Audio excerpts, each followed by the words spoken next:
og fyrst ætlum við að heyra frá UNICEF í Brussel. Það er Sandy Blanchett, yfirmaður skrifstofunnar þar, sem ætlar að fá að tala hér við okkur. Sandy, can you hear us? Yes, absolutely. Yes, the floor is yours. Go ahead. Thank you very much. I hope you can hear me well. There should be a slide in front of you. I have only one slide to show you, so don't worry, it's not a long presentation. So thank you so much for this opportunity to have an exchange with all of you today. I'm very happy to say a few words about the EU strategy on the rights of the child. Let me maybe start with a bit of a context. Of course, over the years, the EU has adopted many documents, policies, guidelines, etc. on children's rights, but we were missing really a comprehensive framework for this, for the vision of the EU, for the political commitment of the EU on the rights of the child. The last comprehensive document was adopted in 2011. It was the EU Agenda for Child Rights. And of course, since 2011, many things have changed for children in the world. So in terms of process, there were several months of consultations led by the Commission. There were consultations with the EU member states, with the Parliament, with children particularly, and with experts. And I want to emphasize the participation of children. 10,000 of them were consulted across 27 member states. And this is really the first time that an EU official policy is developed with with children. With the idea also that at some point there will be a reporting to children. So after this consultations, the Commission adopted the policy on the 24th of March. It was preceded by a resolution also adopted by the Parliament on the 15th of March, adding, if you want, the commitment, the commitment of the Parliament to work together on children's rights. The next step in terms of the official process, and the next step will be in October. There will be a meeting of the European Council with the heads of state and government, and they will adopt officially the EU strategy. So as of now, the strategy is only relevant to the Commission. They already are starting the rollout, thinking how they're going to implement it at all levels. But it will become really a truly European or EU document once the Council has adopted it and the member states have agreed to endorse it and to implement it in their own countries and to apply to their own policies. The content, if we could look at the next slide, which is the second slide, basically, it gives a very brief overview of the content. There are 7 chapters. Most of them address internal issues. But every time we've discussed with the Commission, they made it clear that all the principles in the strategies were relevant for inside the EU and outside of the EU. And so what is interesting is that this is really an EU policy for children's rights inside the European Union, but also outside of the European Union. So the first chapter is really on the participation of children in political and democratic life. This is a major change for the EU, and this is really the fruit of years of work together. The recognition that children should be consulted in all policies that are relevant to them, that they have a voice, that they have the right to be seated at the table. And I think after we've seen these human rights movements for women, for people with disabilities, for example, for indigenous people, there's finally a recognition that children should also be talking about their rights and should be consulted. So for us, it's a major step forward. The second chapter is quite long. It's about the inclusion of children fighting poverty, particularly, and with a focus on health and education. This is where the Child Guarantee is mentioned. The Child Guarantee is a new mechanism that is being tested right now with UNICEF in several EU member states to help member states use European funding and their own funding to fight child poverty, which still affects about 20% of children in Europe. The third chapter is about combating violence against children, but more broadly, it's about strengthening child protection system and ensuring the protection of children forms of exploitation, abuse, and violence. There's also a chapter on child-friendly justice. We know that this is an area where the EU can still make a lot of progress to make sure that when children are in conflict with the law or simply in contact with the justice system, that children are given special consideration and the proper context to be in contact with the justice system. The fifth chapter is about digital and information society. This is really something that 10 years ago we were not discussing so much, but it's both about the protection of children online and in Europe and outside of Europe, because here we know that there is really no border, but it's also about the opportunities and the digital divide that exists in Europe and in the world, and that has proven to be so important in the context of COVID. So it's about both the risk and the opportunities of digitalization. There is an important chapter for us as well, which is the sixth chapter on the global dimension. So it explains how the EU is going to also apply children's rights in all its external policies, external budgets, etc. And then it's about extremely important mainstreaming child rights in all the policies, all the relevant EU actions, policies, and budgets. So we had, for example, an example, and this is really the first time I saw this. Very concretely, where the EU adopted a new policy on discrimination, and there was a particular chapter on children, which was not the case before. So, from our point of view, there are a lot of positive changes that this policy is bringing. It of course it leverages the EU political and financial role as a champion for child rights everywhere. It creates an EU network for children's rights with all the EU member states.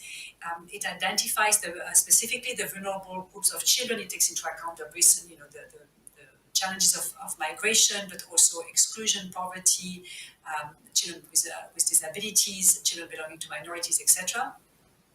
It has this mainstreaming aspect, as I just said, of making sure that in all relevant policies, the EU will take into account the children's rights. We're discussing now with the Parliament how we're going to do this. It emphasizes really the fight against child poverty from the angle of opportunities and socioeconomic inclusion. It talks more about early childhood education and care, which is an area where the EU was quite weak before, so this is a welcome development for us. And as I said, it talks about, it also emphasizes the digital environment. There is a big part on health as well, and this is important in the current context of COVID. It incorporates the right of all children to healthcare, vaccines, and nutritive diet. And there are special references to mental health. And we saw in the context of COVID how important this issue could become. Also, as I mentioned, it's a step further in child participation, and we think that this is there will be no going backward on this in the future. There is a recognition of the particular vulnerability of children in migration, and as you know, this has been a huge issue for the EU. They cannot agree yet on the migration pact, but at least they agree on the protection of children in migration. And of course, this comes into the overall context of COVID. I know we are quick to talk about post-COVID recovery in Europe. Let's remember that in most countries in the world, this is not where countries are. We're still talking about the full impact of COVID. And last but not least, it includes several financial commitments. So there are chapters that identify budgets, EU budget that must be utilized, and the Commission is also calling on EU member states to use their own budget. My last point will be on what could have been better, what we advocated for, and we don't see yet in this document, but we hope that at the later stage they can be adopted, maybe during the Council conclusions.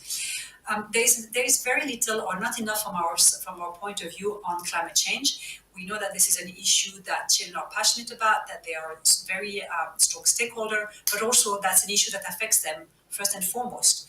We have now hundreds of thousands of children who die because of climate change, or whose education or healthcare is interrupted because of this.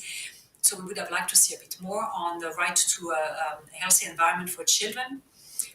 There is also a commitment in terms of financial instruments inside the EU, but in external policy, there is no tracker, so we don't know how much the EU is spending on children. We know it's considerable, but we don't know how much it is. Specifically, we cannot monitor if it's going down or if it's going up.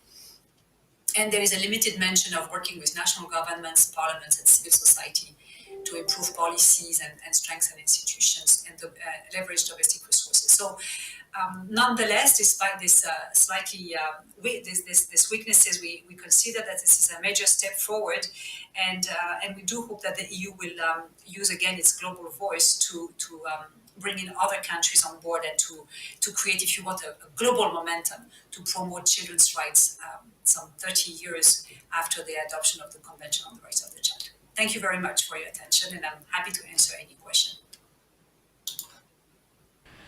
Thank you very much, Sandy. This is so interesting, and it's good to hear about how comprehensive and broad the programs are. And we in Iceland are, of course, very proud also of our collaboration and the new agreement that our foreign ministry has made with UNICEF as a major contributor, and collaborator. So that's a very important also to note. Now, are there any quick questions for Sandy from the room, or shall we go on?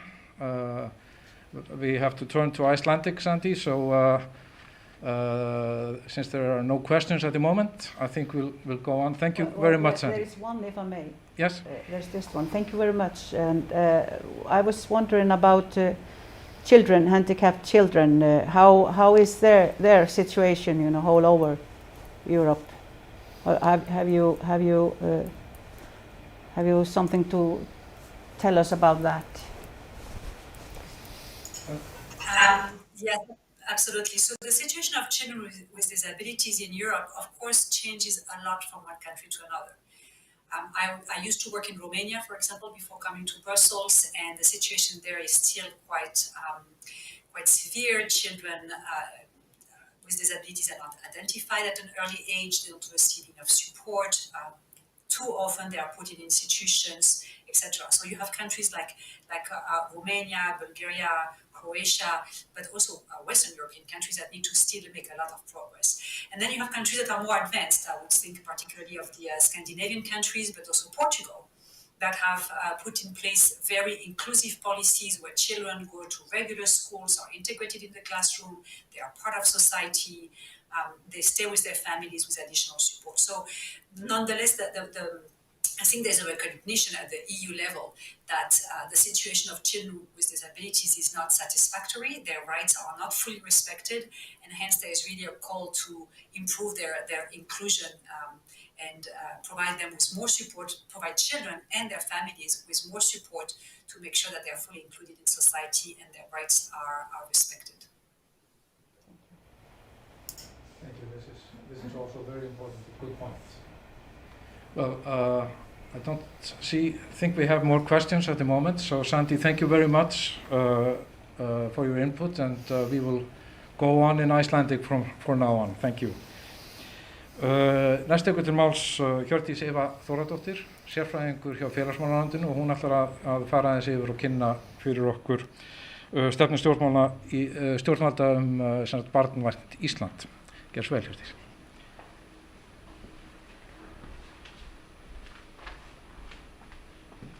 Góðan daginn, gaman að vera með ykkur í dag.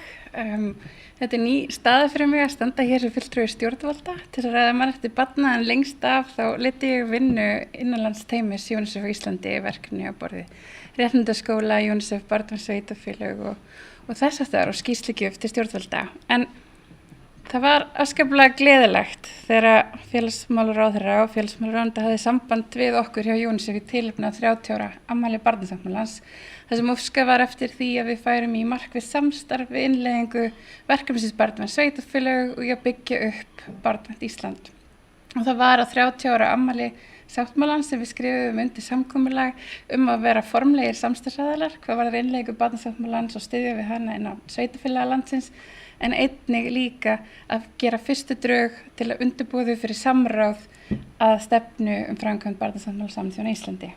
Þannig að það var fyrst sem lobbyisti og aktivisti fyrir réttindi barna á Íslandi sem ég og fyrst afkoma þessu verkefni, og að því að þegar þríeykið oft spurt sóttvarnaaðgerðir og hversu mikil pólitísk áhrif hafa verið höfð á þær ákvarðanir sem eru teknar, þær aðgerðir sem eru lagðar til, þá finnst mér ákaflega gaman að segja frá því að einu fyrirmælin sem við fengum við sérfræðingarnir sem komum að þessari vinnu var að hún ætti að vera í anda við ýtrustu kröfur barnaréttarnefndar Sameinuðu þjóðanna og helst 20.000 fet. Og það var sú vegferð sem við lögðum af stað með, og þess vegna er ég afskaplega stolt að standa hér í dag og fá að kynna fyrir ykkur þessa stefnu og hvernig við höfum unnið að henni hingað til. Þess að Barnvænt Ísland stefna framkvæmd barnasáttmála Sameinuðu þjóðanna þetta er fyrsta stefna og aðgerðaráætlunin sem íslensk stjórnvöld hafa þróað og lagt fram hvað varðar markvissa eftirfylgni með sáttmálanum. En við vitum auðvitað og þekkjum það vel að það er töluvert langt síðan sáttmáli var fullgiltur á Íslands hönd og hann var lögfestur hér á Íslandi árið 2013. Verkefnið hefur verið leitt á félagsmálaráðuneytinu inn í góðu og þéttu samstarfi við önnur ráðuneyti sem koma að málefnum barna, meðal annars stýrihóp stjórnarráðs málefnum barna, og hefur farið í víðtækt samráð við að móta stefnuna og helstu drög hennar á ólíkum stigum. Drög stefnunar sem mótuð voru í góðu samstarfi við UNICEF voru lögð fyrir samráðsgátt stjórnvalda fyrir ári síðan. Í framhaldi af því var gerður samstarfssamningur við umboðsmann barna að fara í víðtækt samráð og samtal við börn á Íslandi, og vorum 800 börn alls staðar að landinu sem tóku þátt í að leggja sína rödd og sín sjónarmið inn í þessa stefnu. Í framhaldi var mótaður starfshópur sem átti fulltrúar allra ráðuneyta sem koma að málefnum barna, umboðsmaður barna og Samband íslenskra sveitarfélaga. Einnig var unnið með drögin í samstarfi við félagasamtök á borð við Barnaheill og UNICEF. Þannig að við vildum virkilega leggja áherslu á það að þarna væru við að tryggja það að allir fengju aðkomu þessu ferli sem hefðu sjónarmið og vildu koma fram. Einnig höfum við kynnt hana fyrir félagasamtökum sem koma að öðrum málaflokkum sem tengjast málum barna. Og þingsályktunartillagan, stefnan, framkvæmd barnasáttmála Sameinuðu þjóðanna og aðgerðaáætlun var lögð fyrir Alþingi, fyrir það þingmenn sem sitja hér og ráðherra, eftir að hafa verið samþykkt í ríkisstjórn Íslands. Og hún var lögð fyrir núna 34. og við vonum innilega að hún hlyti brjótargengi og þann stuðning sem við teljum hún eigi skilið. En mér langaði aðeins að fara yfir grundvöllin, hvernig komust við að niðurstöðunni og hvað var það sem var það kannski helstu leiðarstefin okkar í þessari vinnu, hvað var það sem við vorum að horfa til. Því að það er gjarnan talað það að barnasáttmálinn sé óskýr og óljós, það sé erfitt að fylgja honum eftir. Við sem höfum unnið í þessum geira í þannig eitthvað tíma og höfum kannski titlað okkur sem hálfgerða barnasáttmála nörda, getum haldið í fullu fetum fram að svo alls ekki, því að Barnaréttarnefnd Sameinuðu þjóðanna sem hefur það hlutverk að túlka sáttmálann og skilgreina þau atriði og hvernig að fylgja eftir helstu atriði sem í sáttmálanum, hefur gefið út svokölluð general comment eða almennar athugasemdir sem gefa stjórnvöldum ábendingar hvernig eigi að fylgja eftir þeim atriðum sem teljast óljós eða þeirra réttindi barna sem eru sífellt að breytast og þróast eftir því hvernig tíðarandinn og þau verkefni sem við erum að takast á við hér og nú. Þá þarf stöðugt að vera að veita stjórnvöldum leiðbeiningar og ráðleggingar hvað varðar innleiðingu sáttmálans. Þannig að við studdumst almennt við þessar athugasemdir, en ekki síst voru þarna að horfa á en heilaga KALEK, innleiðingu barnasáttmálans, sem eru General Measures of Implementation eða almenna athugasemd Barnaréttarnefndar nr. 5, sem útlistar með mjög skýrum hætti hver ábyrgð stjórnvalda hvað varðar það að uppfylla og framfylgja sáttmálanum. Við vorum einnig að horfa til loka athugasemda Barnaréttarnefndarinnar til íslenskra stjórnvalda við fyrirtökur, en síðast ekki síst vorum við að horfa til þeirra frábæru vinnu sem hefur verið unnin af hálfu barna, félagasamtaka og umboðsmanns barna til að undirbúa næstu fyrirtökur fyrir Barnaréttarnefnd Sameinuðu þjóðanna sem Ísland stefnir á að fara í 2022. Og það er gríðarlega mikilvæg vinna sem að við gátum nýtt okkur. Evrópusambandið er með 7 viðfangsefni en við vorum með 11 áhersluþætti. Þetta er svolítið eins og að sleppa barnin í sælgætisverslun þegar aktivistar fá að taka þátt í að móta stefnu framkvæmd barnasáttmálans, svo vildum við helst tikka þarna í þau box þar sem við værum fullvissum við værum að taka sjónarmið barnaréttarnefndarinnar til tilliti þeirra.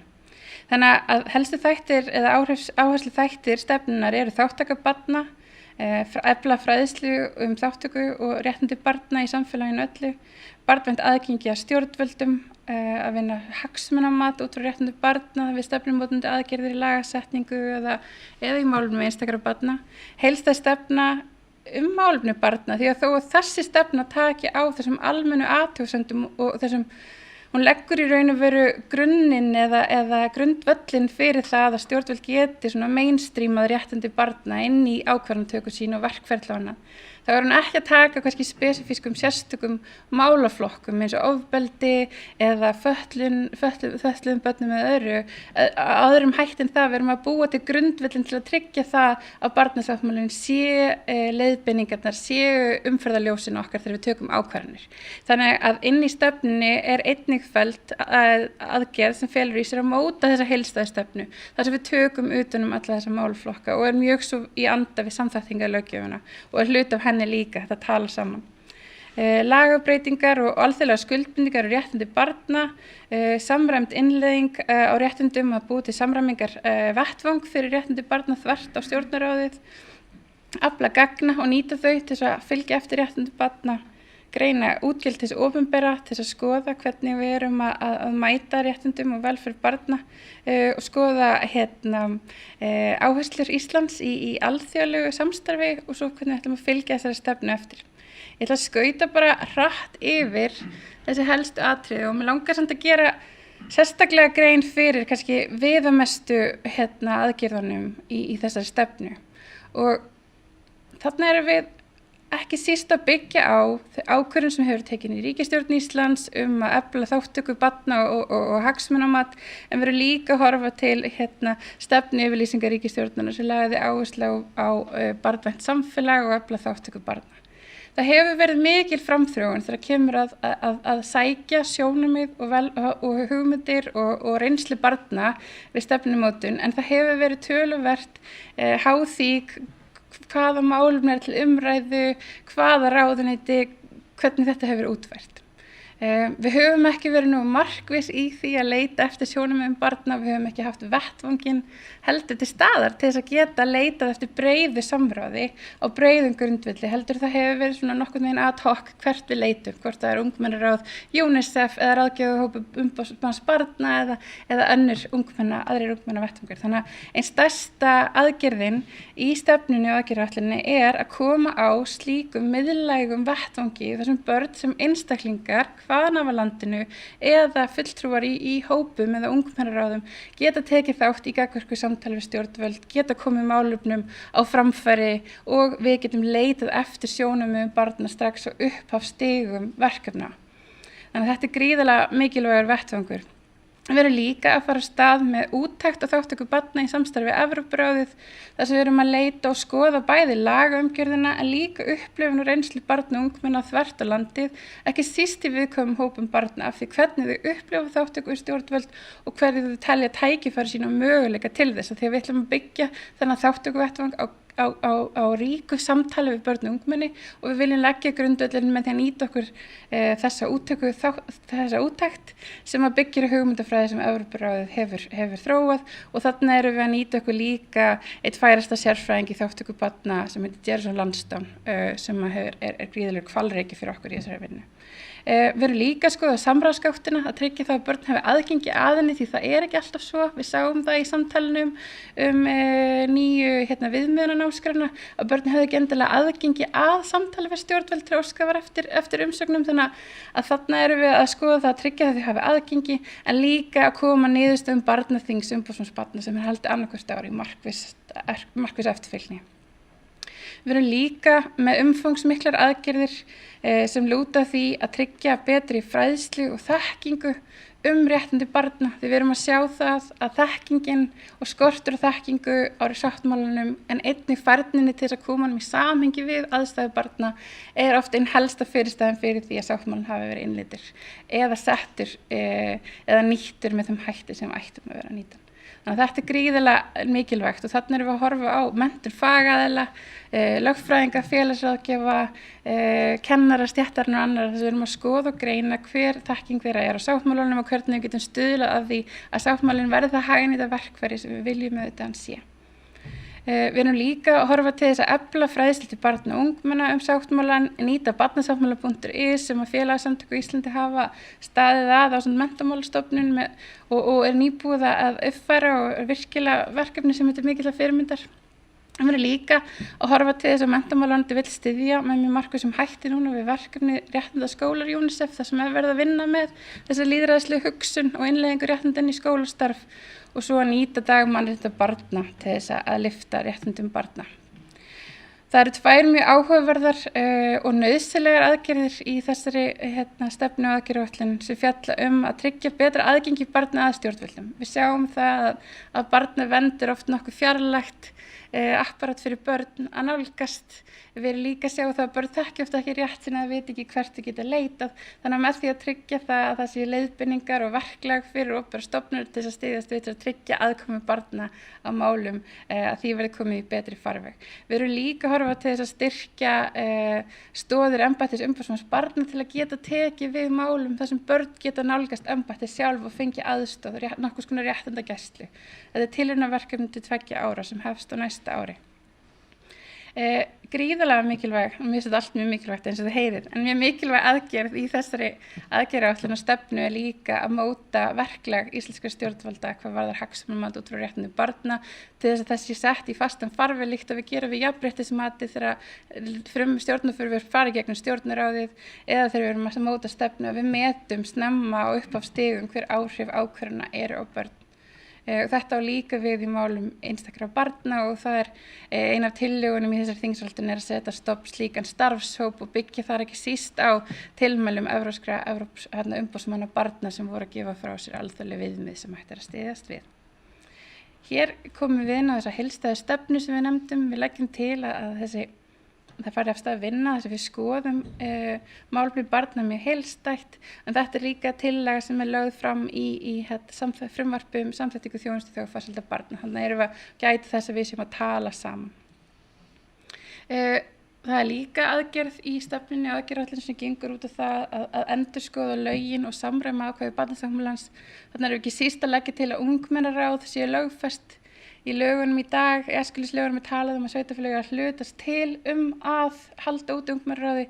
Þannig erum við að leggja til að það verði komið fastari skorðum utan þá starfsemi en einnig líka tryggja þátttöku barna, hún sé gagnsæ og þessar grundvallarforsendur barna séu með greinilegri hætti, svona rauður þráður í gegnum lögin okkar.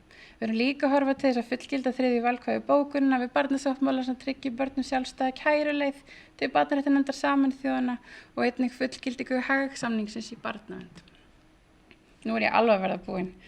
En samræmd innleiðing eitthvað sem barnaréttarnefnd Sameinuðu þjóðanna hefur verið að benda okkur á ítrekað. Þú hefur bent okkur á í athugasemdum íslenskra stjórnvalda það hefur vantað þessa yfirsýn og samræmingar batteri til þess að vinna með réttindi barna. Í dag erum við vissilega komið með frábæran stýrihóp mannréttindi sem undirbýr til dæmis skýrslur Íslands til barnaréttarnefndarinnar. Við erum komið með stýrihóp stjórnar málefni barna og höfum við séð fyrir okkur að nýta þessa vettvanga til að tryggja það að við séum að samræma og fylgja eftir þessari stefnu en einnig styðja við eftirfylgni með athugasemdum sem við fáum frá barnaréttarnefndinni. Þeim sem komið í fastan farveg. Og lokum það barnvæn sveitarfélög. Við settum okkur það metnaðarfulla markmið í þessari stefnu að 80% barna á Íslandi myndi búa í sveitarfélagi sem vinni markvisst að því að innleiða barnasáttmála Sameinuðu þjóðanna. Og það gaman að segja frá því að við erum þegar komin upp í 55% því að 4% barna á Íslandi býr nú í sveitarfélagi sem innleiðir þetta frábæra skemmtilega verkefni þó ég segi sjálf frá. En við erum líka að horfa á það að við þurfum að tryggja markvissa öflun gagna og nýta gögnin okkar velferð og réttindi barna með miklu markvissari hætti en við höfum verið að gera. Við höfum verið að vinna með framsögnu verkefni í félagsmálaráðuneytinu sem gengur út á það að tryggja gagnrýnda nálgun við stefnumótun. Við séum að nýta okkur best tölfræðigögn á hverjum einu tíma og stjórnvöld geti leitað í þau gögn þegar kemur að því að svara spurningum frá Alþingi, svara spurningum með varðar málaflokka og annað sem heyrir undir ráðuneytin og höfum við gert samstarfssamning við Kópavogsbæ að nýta okkur hugbúnað sem heitir Nightingale og gerur okkur kleift að nýta tölfræðigögn með mjög markvissum hætti og líka setja okkur árangursmælikvarða hvað varðar málefni eða mælingar snúa að börnum. Við höfum verið að þróa mælaborð sem að 11 sveitarfélög í dag að prófa og máta sig við og stefnum á undir lok þessa árs að setja í loftið mælaborð og vísitölu fyrir velferð barna sem við í raun og veru undirbyggja þessa stefnu og líka samþættingalöggjöfina sem og alla stefnumótunar vinnu þegar kemur að málefnum barna. Í Nightingale verður hægt að skoða einstaka landshluta og jafnvel kafa ennþá dýpra ofan í mælingarnar þegar við erum að horfa á stærri sveitarfélög þar sem við getum gætt persónusjónarmiða.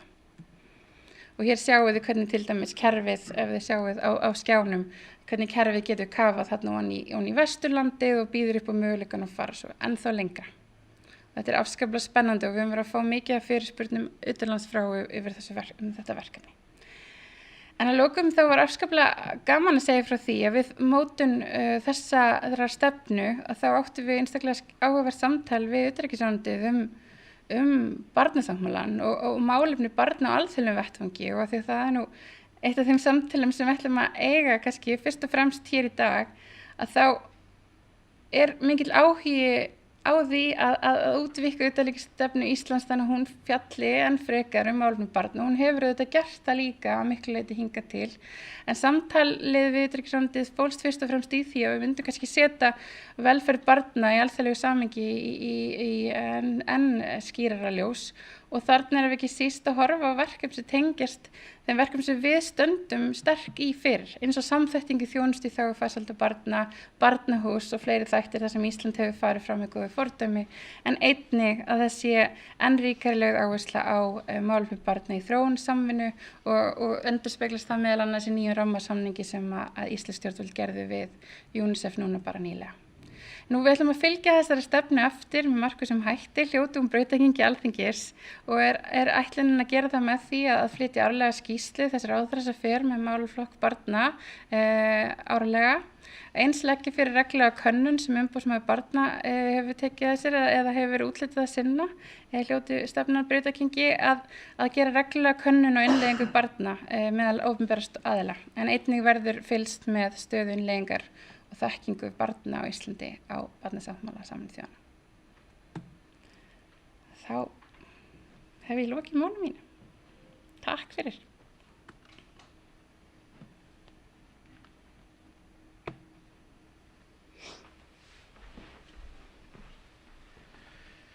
Við þakkum Hjördísi Evu kærlega fyrir mjög greina gott og góða og ítarlega kynningu.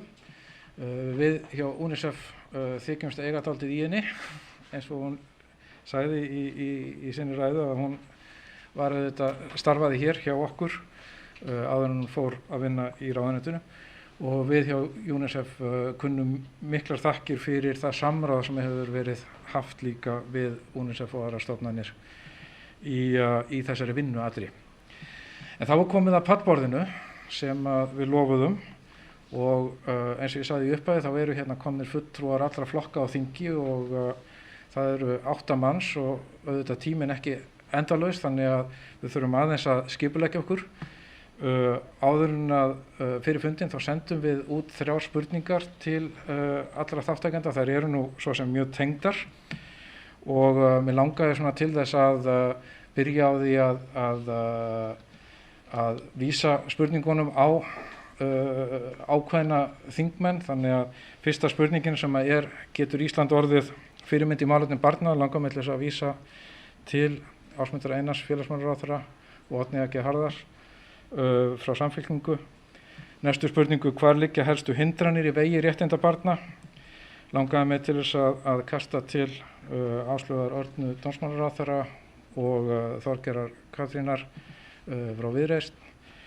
Og síðan þriðja spurningin, hvar eru næstu skref, og mig langaði þá bara eiginlega dálítið að vísa á alla þannig að allir komist að, og bið ykkur í pallborði að virða það við okkur að það stuttur tími, þannig að hafa svörin hæfilega skýr og skorunar, og vonandi náum við síðan öll að tala saman alla spurningarnar í lokin. Þar sem ég ekki með bjöllu eins og þeir eru vön í þinginu, þá virði það við mig að ég fæ að setja upp putta eða hend ef mér finnst að tíma klukkan hjá mér sem ég fari og gleraugun að allt sé að fara til fjandans hérna. En fyrsta spurningin, eins og ég segi, spurningin getur Ísland orðið fyrirmynd í málefnum barna, sem yfirskrift fundarins. Mér langar þess að byrja á því að vísa spurningunni til Ásmundur Einars og gjör svo vel. Já, takk fyrir það og takk fyrir að halda þennan fund. Ég held að það sé gríðarlega mikilvægt að halda þessum málum vel á lofti og það er rétt að þakka fyrir það. Ég held að það sé mikilvægt líka að gera sér grein fyrir því í upphafi að Ísland er á margan hátt leiðandi þegar kemur á málefnum barna. Það er mjög gott að vera barn á Íslandi í alþjóðlegum samanburði. Hins vegar held ég að það sé alveg ljóst að við getum gert miklu betur og ef að við áskoranirnar í þessu eru til að mynda velferðarkerfið okkar og hvernig við stöndum með börnum þegar kemur að því, þjónustum börn, og þar held ég að við séum að stíga stór skref sem að mikilvægt er að við fylgjum á eftir, og síðan þegar kemur að réttindi og röddum barna og áherslum barna inn í alla stjórnsýslu, öll ráðuneyti og alla stefnumótun, að þá held ég að þessi stefna muni færa okkur mjög langt fram veginn í því líka. Þannig að svarið er já, við erum auðvitað að gera góða hluti, það er gott að vera barn á Íslandi, en við getum tvímælalaust, ef við höldum áfram að krafti, þá getum við tvímælalaust komist í algjörlega í fremstu röð þegar kemur á því, enda er það eins og fundarstjóri sagði hérna í upphafi besta fjárfesting sem hvað samfélag getur farið í, að það er að fjárfesta í málefnum barna. Takk fyrir. Árný, gjörðu orðið. Já, takk fyrir. Ég bara tek undir það sem að ráðherra segir og ég held að það sé sannarlega möguleika því, og við höfum alla forsendur til þess hér á landi, og einn þeirra er að það er samhljómi meðal stjórnmálaflokka að gæta hag barna. Það eru kannski áherslumunur. Við í Samfylkingunni við lögðum fram þingsályktunartillögu að styrkja stöðu barna, aðgerðaráætlun tímasetta og fjármagnaða haustið 2018 og það var samþykkt í þinginu að vísa því inn í starf sem að félags- og barnamálaráðherra hefur þessi mál, og mér sýnist að það er samhljómur á milli þessa tveggja plagga.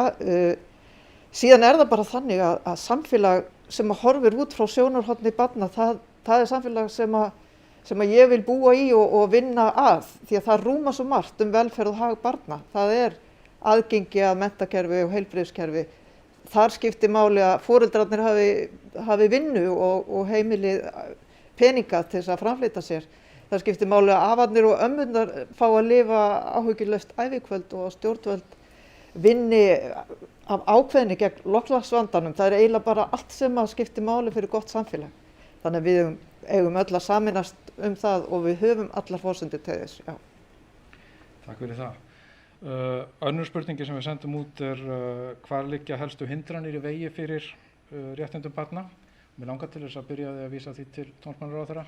Já, takk fyrir það, og það er auðvitað ljóst að þessi fundur og það sem er að gerast og búið að kynna fyrir okkur hér og vinnan sem hefur farið fram milli allra ráðuneyta og allra samstarfsaðila sem hefur gengið svo vel er auðvitað að fækka mjög hratt öllum þeim hindrunum sem blasa við.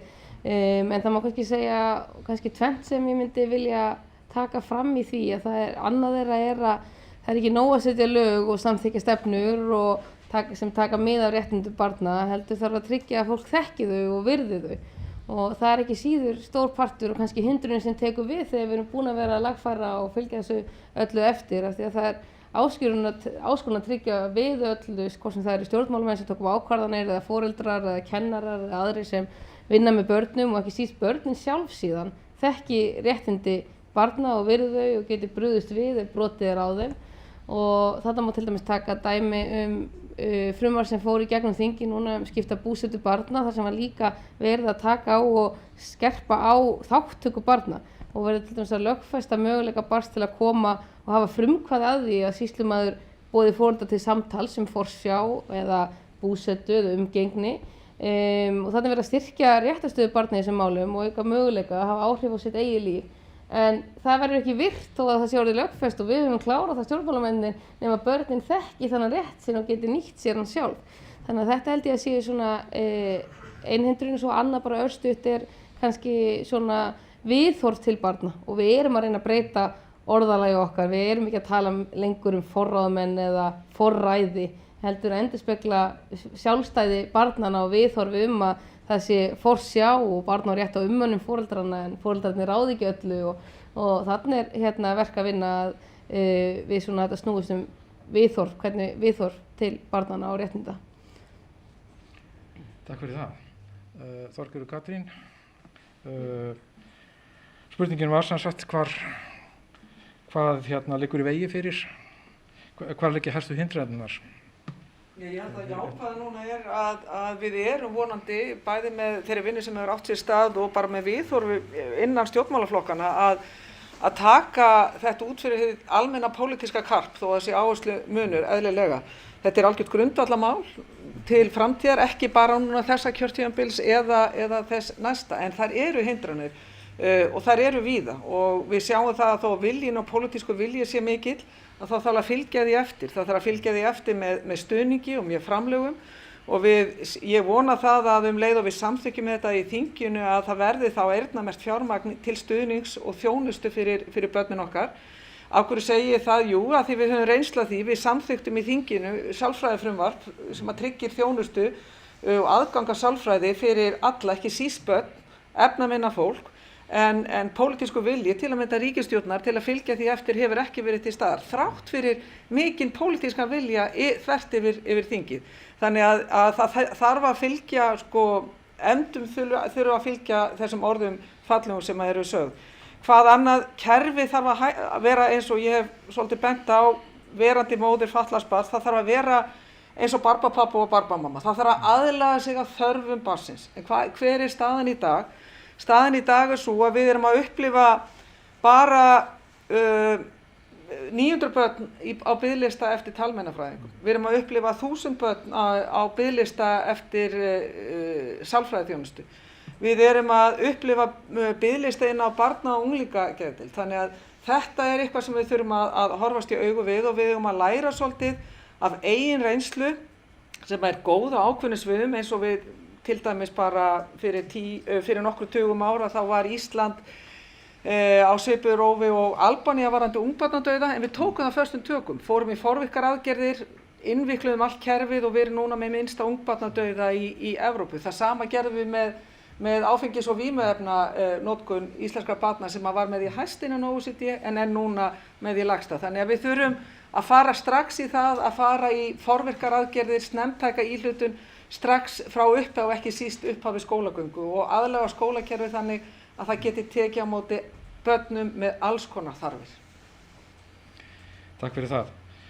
Nú síðasta spurningin mjög opin af hver eru næstu skref og þetta spurningarnar allar liggja í loftinu. Ég langaði bara að beina því þá til ykkar sem hafi ekki talað í bara röð og Ólafur Þór, kannski gefið þér fyrst orðið. Já, takk fyrir þetta og takk fyrir þennan fund. Ég bara kannski byrja að taka undir það sem allir hér hafa sagt að það óendanlega mikilvægt fyrir Íslands samfélag að lyfta þessu málaflokki upp fyrir hið flokkspólitíska karp eða reyna það eins og kostur auðvitað meiningamunur. Ég held að næstu skref geti til að mynda verið þau að við reynum í æríkara mæli að skoða í rauninni allt sem við gerum úr svona 1 til 1,5 metra hæð, skoða það með augum barnanna, skoða hvernig hafa þessar ákvarðanir sem við sem stjórnvöld eða við sem samfélag erum að taka á hvaða áhrif hafa það á börn. Ég held að skipti líka miklu máli á næstunni eða þess að í næstu skrefi núna þegar við kannski klárum þessa samþættingarlöggjöf og þessi stóru barnafrumvörp sem eru inn í þinginu, að þá horfum við til þess að þessi tvö stjórnsýslustig sem að sinna málefnum barna, það er að segja ríki og sveitarfélög, að þau fari í æríkara mæli að vinna saman og tryggja það að þær aðgerðir sem að er teknar ákvarðanir lendi ekki einhvers staðar á milli í karpi þessara tveggja stjórnsýslustiga. Og þar geta félagasamtök eins og UNICEF til að mynda hjálpað heilmikið til að halda stjórnvöldu svolítið við efnið, en samfélagi allt getur líka gert þetta og ég held til að mynda að embætti eins og umboðsmanns barna geti þar skipt alveg gríðarlega miklu máli. Takk fyrir það, kærlega. Inga. Já, takk. Ég þakka líka hjartanlega fyrir þennan fund og fyrir UNICEF og mér langar að segja það að ég er nú hér sem fulltrúi Flokks fólksins og stofnaði þann flokk akkurat þegar ég heyrði skýrslu UNICEF í janúar 2016 sem að kvað á að 9,1% íslenskra barna liðu mismikinn skort. Nú staðreyndin er svo hvað við getum gert, ég tek undir það sem hér hefur komið fram. Við erum virkilega að vinna að góðum hlutum fyrir börnin okkar en það sem við getum gert, það er nú til dæmis í fyrsta lagi að hætta að skattleggja fátækt og reyna að minnstakosti gera það að verkum að börnin þurfi ekki að líða fyrir það, hvort sem það er í tómstundum, menntun eða þeirra framtíð í rauninni sé skert vegna fátæktar foreldra. Nú við getum löggilt sáttmála Sameinuðu þjóðanna réttindi fatlaðs fólks. Við vitum það að það er hér hópur barna sem er fatlaður og býr við þær aðstæður og er jaðarsettur í samfélaginu og á margan hátt út undan og getur ekki tekið fullan þátt. Þannig að ég held nú að þetta sé svona eins og ég myndi segja hverju við getum breytt. Þetta er mannannaverk, það er í höndum stjórnvalda, það er ekki nóg að segja að sé þverpólitísk sátt það að börnin okkar eigi alltaf besta skilið og séu grasrótin hér í og framtíð landsins. Við þurfum líka að standa við það og við þurfum að sýna það í verki, ekki bara í orði. Takk fyrir það. Anna Kolbrún, getur orðið næst? Já, ég vil líka taka undir þakkir fyrir að vera hér með ykkur og mér finnst þetta er mjög svona, mér finnst ég bara vera þeim mun vísari það sem við þurfum að gera og það sem við stöndum frammi fyrir. Kannski helsta áskorun sem mér finnst svona blasa við núna, það er auðvitað geðheilbrigðismál og þá vil ég gjarna horfa til landsins alls og ég veit að það hafa verið stigin skref til þess að eyða biðlistum og veita þá hjálp sem þarf, en í mínum huga erum við þá kannski jafnvel bara að færa hindrunna því að þó að við getum veitt öllum aðstoð þá fer hún jafnvel oftast fram á höfuðborgarsvæðinu og við erum með börn út allt land sem þurfa þá að fara þangað og svo hitt sem gerist að þegar aðstoðin og hjálpin hefur verið veitt þá fara þessi sömu börn heim til sín aftur og stundum er ekkert sem tekur við. Og ég myndi gjarna vilja að við færum niður í umræðuna með þessum hætti, hreinlega hvað er það sem við þurfum að gera af því að við erum vonandi öll sammála markmiðin og þá er það í okkar valdi hvernig ætlum við að standa við þau og hvernig ætlum við að standa að þeim að við uppfyllum þau. Takk fyrir það og síðast en ekki síst Andrés Ingi. Já, takk. Og það er náttúrulega alveg ofboðslega mikið búið að gerast jákvætt og mikið á síðustu árum í málefnum barna. Staðan í dag er gjörbreytt frá því fyrir 5-10 árum. En ég held samt að stærstu verkefnin sem er framundan, næstu skrefin eru miklu stærri og þau snúast ekki bara að fylla í einhverja tékklista með því að breyta lögum og reglum, heldur snúast að breyta menningunni og það er miklu lúmskara og erfiðara. Ég held að það verði talið til áskorun til dæmis að uppfylla 12. grein barnasáttmálans virðingu fyrir skoðunum barna, sérstaklega hjá okkur fullorðna valdafólkinu að koma eins niður úr fílabeinsturninum og hlusta í alvöru á það sem börn hafa að segja og taka tillit til skoðana þeirra. Og mér detta bara í hug 2 dæmi frá þessu frábæra barnaþingi sem var haldið 2019. Í fyrsta lagi þá höfðu barnaþingmenn mjög sterkar skoðanir á kennslu, eðlilega, og sögðu að þau vildu auka val í grunnskólum 9 mánuðum seinna þá kemur menntamálaráðherra með þá tillögu að breyta viðmiðunarstundaskrá þannig að val átti næstum að þurrkast út úr grunnskólum. Bara þveröfugt við það sem að börnin höfðu sagt henni og okkur hinum sem sátum í salnum að þau vildu 9 mánuðum áður. Sem betur fyrir náðist að snúa þessu við með því að börnin bara mótmæltu, en þarna var sko ekki verið að hlusta. Og svo þurfum við líka að fara átt okkur á því að málaflokkurinn einskorðast ekki bara við eitthvað þröngt sem snertir börn sérstaklega, heldur eru öll mál eitthvað sem varðar börn. Aftur á barnaþingi þá var rosalega sterk áhersla á það að Ísland ætti að sýna flóttafólki aukinn stuðning, taka á móti fleirum og hætta endursendingum á fólki. Hvað er að gerast í dag? Núna er ríkisstjórnin farin að endursenda fólk á fullu aftur til Grikklands í gjörsamlega ólíðandi aðstæður sem að UNICEF er búið að gagnrýna ítrekað og segja að grísk stjórnvöld get ekki tryggt grunnmannréttindi fólks sem að er í verndarkerfinu, get ekki tryggt að börn njóti verndar barnasáttmálans og íslensk stjórnvöld, þrátt fyrir það sem að UNICEF hefur sagt, þrátt fyrir það sem að börn hafa sagt, er að senda flóttafólk í þessar aðstæður. Þannig að það dugar ekki bara að samþykkja stefnu málefni barna ef allar hinar stefnurnar taka ekki með því líka. Takk fyrir það. Fundarstjórar sérstakt ánægju efni að við höfum náð öll að tala og eigum ennþá inni alveg korter af 12-15 mínútur, þannig að það er mikið gleði. Þannig að það er nú spurning svona eftir þessa fyrstu yfirferð hvort að ég bjóði félags- og barnamálaráðherra aðeins hvort það er eitthvað sem hann vilji bregðast við og endilega gefa mér síðan merki að koma í Ásmundur. Ég held bara takk fyrir þetta og þetta eru bara fínar umræður og segja bara, ég held að ég tek undir með öllum að það er ánægjulegt að það sé pólitísk samstaða málefni barna og það hafi tekist. Hins vegar vil ég líka aðeins hoppa inn á það sem að Þorgerður Katrín var að koma hérna inn á áðan sem að snýra að fjármögnun.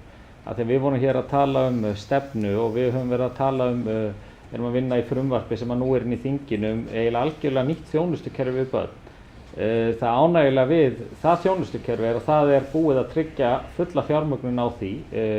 Undirbúningur stendur núna yfir og við erum með í fjármálaáætlunum allt það fjármagn sem þarf til þess að innleiða þetta nýja þjónustukerfi. Og það er líka þannig með þessa stefnu sem við erum að ræða hérna núna. Allavega 2 verkefni sem þarna eru þegar komin á stað og eru bara í fjármögnun. Barnvæn sveitarfélög, það sem við erum búin að vera í samstarfi við UNICEF að fjölga sveitarfélögum sem eru að innleiða barnasáttmálann með fjármagni sem er á yfirstandandi ári og það er eins með mælaborðið sem er í þróun að það er fjármagn til þess og það sem lítur að félagsmálaráðuneytinu og þeim ráðuneytum sem kom að þessu var tryggt þegar þessi stefna var lögð fram að væri búið að tryggja fjármagn til næstu ára. Þannig að það er mikilvægt að við náum að halda því áfram og það tek ég undir. Hins vegar er líka alveg ljóst að áskorunin þegar kemur á þjónustu við börn eru alveg eins og bent hefur verið hér á, eru biðlistar og það sem lítur að því og eru rauninni þjónustu úrræðin sem þurfa að vera til staðar og tala við þetta nýja velferðarkerfi. Af því við vitum líka að þegar þetta nýja velferðarkerfi kemur, þá mun það breyta þörfinni fyrir ákveðna þjónustu. Við erum að reikna með því að þjónusta hjá Greiningar- og ráðgjafarstöðinni mun til dæmis draga saman eftirspurn þar eftir þjónustu. En við höfum hins vegar verið, allan það sem heyrir undir félagsmálaráðuneytið, verið að bæta fjármagn í Greiningar- og ráðgjafarstöðina. Það er ekki lengur biðlistar og stuðla eins og voru hér í upphafi kjörtímabilsins. Okkur er að takast núna að eyða öllum biðlistum eftir sálfræðiþjónustu við börn hjá SÁÁ og það er mikilvægt að við tekum undir með því sem sagt hér, við tökum betur utan þetta en við þurfum að fara að hugsa það í þessu nýja velferðarkerfi. Af því að þjónustan við börn í íslensku samfélagi, hún mun gjörbreytast þegar við setjum þetta nýja velferðarkerfi upp og það er mikilvægt að sá áfangi þarf að fylgja innleiðingunni. Takk kærlega. Oddný. Já, takk fyrir. Mér langaði líka að nefna aðeins fjármálin og mikilvægur þess að þessi aðgerðaráætlun sé fjármögnuð að fullu.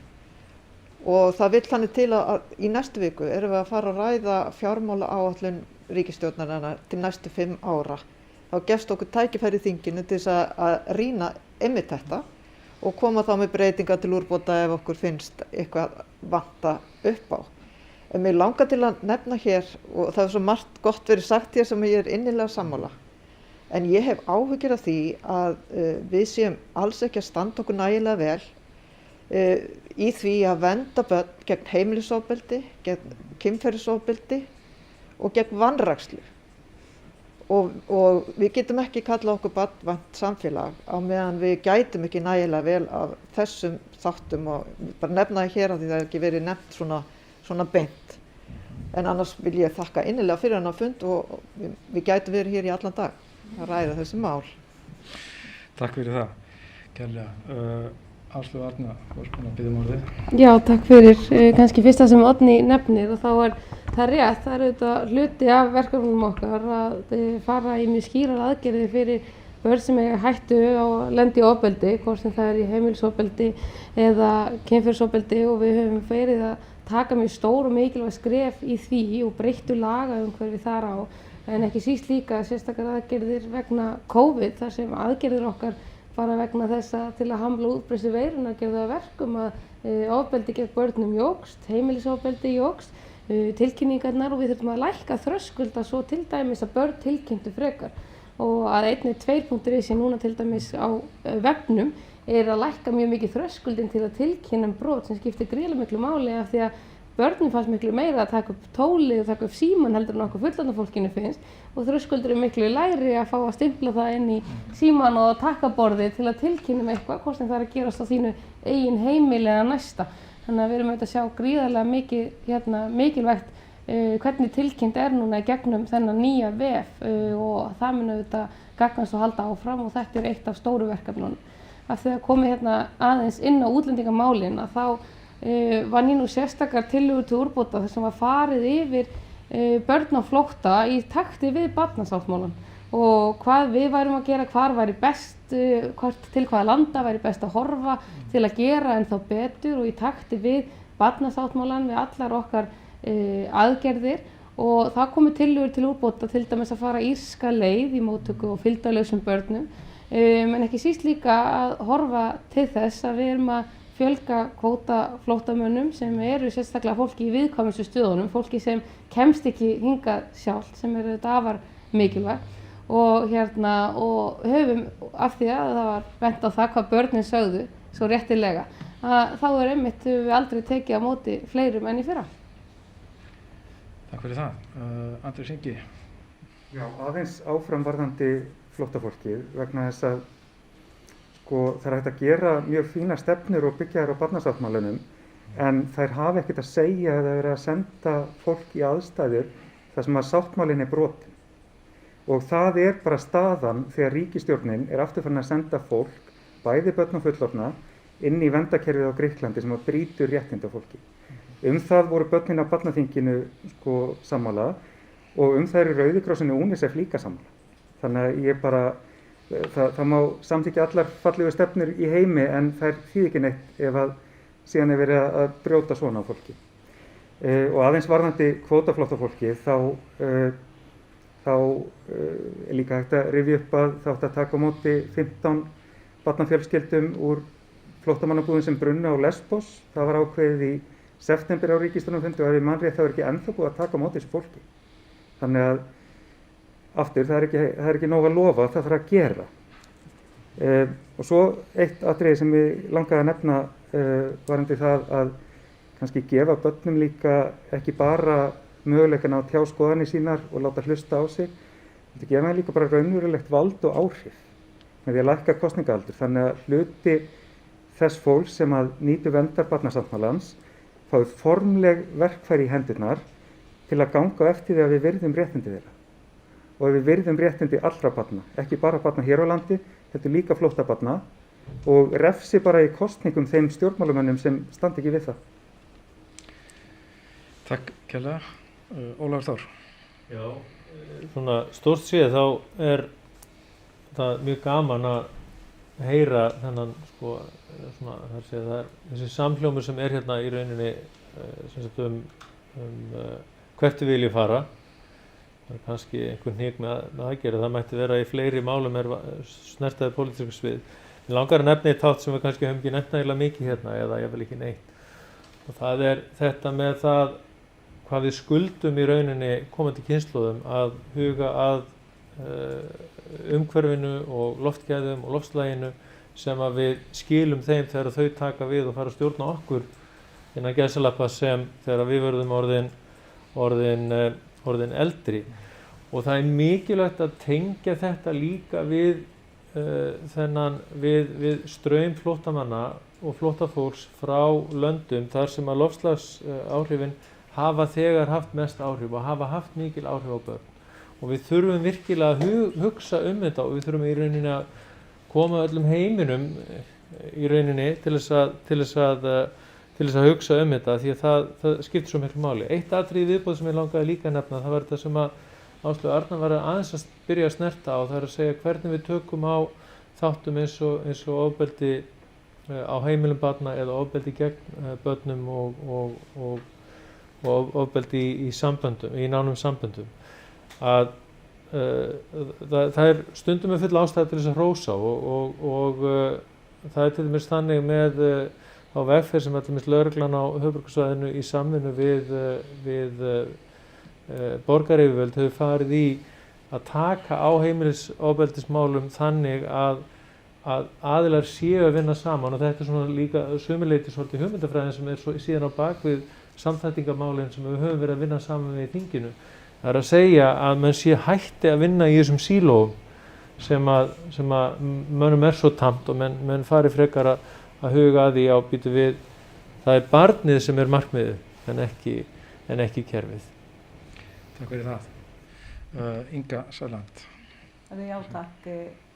Það er eitt það sem að mig langar til að nefna sem ekki hefur heldur verið svo nefnt hérna hjá okkur og er nú kannski síðast en ekki síst ástæða til að nefna og það er í sambandi við menntamál og ég vil þakka UNICEF enn og aftur fyrir nýútkomna skýrslu núna sem að var bara við fengum kynningu á núna bara í byrjun viku. Þar kemur í rauninni fram að íslensk börn eru með sérstaklega gott aðgengi að menntun en í rauninni hefur ekkert verið kannski skoðað hver er árangurinn að þessu aðgengi, hvernig koma börnin okkar út úr grunnskólanum til dæmis en mælingar sýna það að það fer hvað vaxið vandinn hvað varðar lesskilning, það sem að yfir 30% drengja og nú eru stúlkurnar á leiðinni þangað líka, það fjölgar þeim stúlkum líka sem eru að útskrifast úr grunnskóla eftir 10. bekk með lélegan lesskilning eða nánast ólæs. Framtíð þessara barna okkar, það segir sig sjálft og liggur í hlutarins eðli, að hún er ekki björt hvað varðar framhaldsmenntun eða annað slíkt, þannig að þarna megum við sannarlega að gera miklu betur og þurfum að gera stórkostlegt átak að mínu mati hvað varðar það að ekki einungis að taka þannig börnin og veita þeim aðgang að menntun, við þurfum líka að kunna að mennta þau og koma þeim út úr grunnskóla, minnst að kosti læsum, það er nú eiginlega lágmarkskrafa sem hægt er að gera til svona velmegunar lands eins og við erum. Takk fyrir það. Anna Kolbrún. Já, takk, mér langaði mitt, mér finnst það mjög áhugavert sem að Inga er hér að nefna í sambandi við læsi barna. Kannanir segja okkur nú að börnum líði vel í skóla og það er spurning hvort að það sé hægt að vinna með það þegar við getum sagt það þannig. Við erum með stefnu skóla án aðgreiningar sem að ég tel að sé hinn fullkomna stefna og mér sýnist sú stefna endurspeglast alltaf í heimsmarkmiðum sem við erum að ræða hér. Það vil segja að við erum með frábær markmið, stefnan er góð en það er svo okkar að fylla inn í boxinn og gera hlutina rétt. Mér langar bara í þessu að nefna það að skólarnir okkar eru gríðarlega góðir og það er alveg mjög mikil þróun innan skólana og í sambandi þá við læsi og lestur og upplýsingaöflun og ef við finnum það sama við að börnum líði vel þá eigum við að finna út af hverju líður þeim vel og reyna kannski að nýta þessa vellíðan til þess að efla börn þá í læsi. Ég tíu hvort þetta er skiljanlegt, þetta er svona ákveðin filosófía að vinna með styrkleika í staðinn fyrir að horfa á veikleika. Takk fyrir það. Þorgerður Katrín, þú erum að biðja orðið og ekki fleiri í bili en það passar að nokkurn veginn við tíman hjá okkur að við erum að renna út. En Þorgerður? Já, bara aftur hjartast þakki fyrir einmitt þessa brýningu. Svona nokkuð brýnir okkur öll og mér finnst gott að finna þennan svona sameiginlega þráðarstraum, en það engu að síður ákveðnir hluti sem hægt að taka betur og ég vil taka undir allt sem Andrés Ingi sagði meðal annars börn á flótta, börn hælisleitenda, börn þeirra sem hafa leitað alþjóðlega verndar. Við stöndum aftur og aftur frammi fyrir því að það verið að vísa þessu fólki út. Og þá hljótum við sem barnvænt land, barnvænt samfélag að þurfa að taka á því og ég beini því til barnamálaráðherra líka.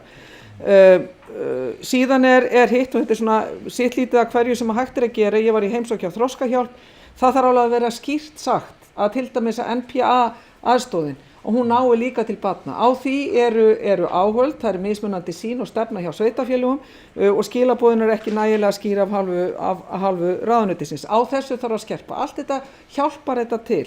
Og síðan til dæmis valkvæðabókunin við samning Sameinuðu þjóðanna um réttindi fatlaðs fólks, þar með talið barna, að hún hefur ekki verið staðfest. Af hverju ekki? Jú, það ekki pólitísku vilji innan meðal annars Sjálfstæðisflokksins, forvera Áslaugar Örn í starfi sem að einbeitt hefur farið gegn þessum atriðum sem að skipta okkur öll miklu máli. Þannig að þrátt fyrir að við segjum þetta utan hinna pólitísku togstreitu, þá eru samt pólitísku öfl sem að ekki að nýta tækifærið og breyta. Þannig ég vil beina því til annars þessa ágæta fólk sem að í ríkisstjórninni. En bara á endanum við þurfum að styrkja börnin okkar til þess að vera þau sjálf innan kerfisins, utan kerfisins á þeirra eigin forsendum. Hvernig sem þau eru og við þurfum að byggja kerfið okkar upp þannig og samfélagið upp þannig að þau fá að njóta sín á þeim forsendum og nýta þennan sameiginlega takt sem að hér í hennu pólitíska samfélagi. Takk fyrir það. Ásmundur? Bara því að Þorgerður beindi sérstaklega til mín því sem varðar hagsmunamati barna sem að koma hingað á flótta. Þá vil ég segja það að inn í útlendingalögin kom ákvæði síðast þegar þau voru endurskoðuð að vinna sérstakt hagsmunamat í málefnum barna og ef ég man rétt og þá var fundarstjórinn sem hér formaður þeirra nefndar sem að samdi þau lög, þannig að það nú skemmtileg tilviljun. Í þeim málum sem hafa verið að koma upp að þá það þannig að það stjórnvald á vegum dómsmálaráðuneytisins sem fer með þetta hagsmunamat. Við getum síðan velt því fyrir okkur hvort að það þurfi að fara dýpra ofan í það og forma það betur með hvað hætti það unnið og maður tekur alveg undir að í ákveðnum tilvikum hefur maður ákveðnar áhyggjur af því að þar þurfa að fara dýpra og það einmitt það sem að tekið á í þessari stefnu hérna og bara hvet Þorgerður til þess að lesa aðgerð 4a mótun barnsvæns hagsmunamats þar sem við ætlum að fara almennt ofan í allt sem lítur að hagsmunamati, hvernig það unnið, hversu djúpt á að fara, til hvers á að horfa hjá öllum stjórnvöldum vegna þess að það þar sem það gert. Það ekki stjórnmálamennir sem að taka ákvörðun í einstaka málum. Við formum reglurnar og það gerir þessi stefna ráð fyrir að verði gert heildstætt yfir, ekki bara hjá Útlendingastofnun, heldur hjá öllum stofnunum. Hún fjármögnuð, þannig að við þurfum bara að drífa okkur í að samþykkja hana og fylgja henni fast á eftir og þá hefur barnamálaráðherra ekki áhyggjur af stöðu barna. En allt tekur þetta tíma, því miður, stjórnkerfið okkar tekur tíma, þannig bara virkar lífið, en við þurfum að reyna að ýta þessu eins hratt áfram og við getum og það verður félagsmálaráðandi sem fer með ábyrgð á því síðan í samstarfi stýrihóp stjórnarráðsins að fara ofan í þessa hagsmunamatsvinnu alla saman. Það var sem sagt að hætta að vísa börnum úr landi. Ég vona að það sé niðurstaðan af þessu. Gaman að segja frá því að þessar verklagsreglur eru nú tilbúnar bæði hjá Útlendingastofnun og kærunefnd útlendingamála sem við óskuðum eftir að væri, sérstaklega hagsmunamatið á stöðu barna. Þannig að nú eru verklagsreglurnar tilbúnar hjá báðum þessum aðilum sem þá hægt að skoða út frá þessum sjónarmiðum sem vonandi gerir þetta hagsmunamat mun skýrar og betra. Takk fyrir það. Andrés Ingi, þú varst búinn að biðja Já, mér finnst bara verið að flækja einfalt mál varðandi flóttabörnin og flóttafólk almennt. Það þarf ekki djúpt hagsmunamat eða einhverja mikla stefnumörkun til að átta sig á því að ríkisstjórnin og stofnanir hennar eru bara í ruglinu með að endursenda fólk til Grikklands og því á að hætta og það bara hægt að gera í dag. Það til skammar að ríkisstjórnin sé að taka framfærslu og húsnæði af palestínsku flóttafólki sömu daga og ríkisstjórnin segist standa með Palestínu í árásum Ísraela og Palestínu. Þetta ekkert flókið. Hætta að endursenda til Grikklands. Punktur. Takk fyrir það. Svona á þessum nótum við erum eiginlega runnin út á tíma og þar sem við erum í formlegri útsendingu og svo framvegis þá fundastjóra mjög í mun að halda tímamarkin. Við langar nú bara fyrir hönd UNICEF að þakka ykkur kærlega fyrir að koma og taka þátt í þessu ágæta pallborði sem var töluvert líflegra og skemmtilegra heldur en að maður þorði að vona miða við grímuskyldur og ég veit ekki hvað. Það er mjög ánægilegt, ég vil segja fyrir hönd UNICEF, það er mjög ánægilegt að heyra svona þvert yfir töluverðan samhljóm á milli ykkar allra og sérstaklega mikilvægi málefna barna og mikilvægi því að við þróum okkar kerfi og okkar regluverk í þágu barna og opnum á líka sem að mörg ykkar myndust á samráð bæði við aðila út í bæ en ekki síst við börnin sjálf sem að skipti nú ekki minnstu máli. Nú orð eru til alls fyrst og við erum ansi góð í þeim og höfum verið að komast vel áfram og hérna eins og hérna við heyrðum hjá henni Hjördísi líka hérna áðan. Og næsta skref og eftir orðum er fjármagn og að beita kerfunum okkar og við hjá UNICEF hvetjum og bara treystum því að sú vinna haldi áfram og þessi samhljómur hann muni áfram ríkja. Þannig að þá vil ég bara þakka aftur kærlega fyrir góðan fund, gott pallborð og góða gesti og segi nú bara eins og ég segi alltaf til sigurs. Takk fyrir. Takk sömuleiðis.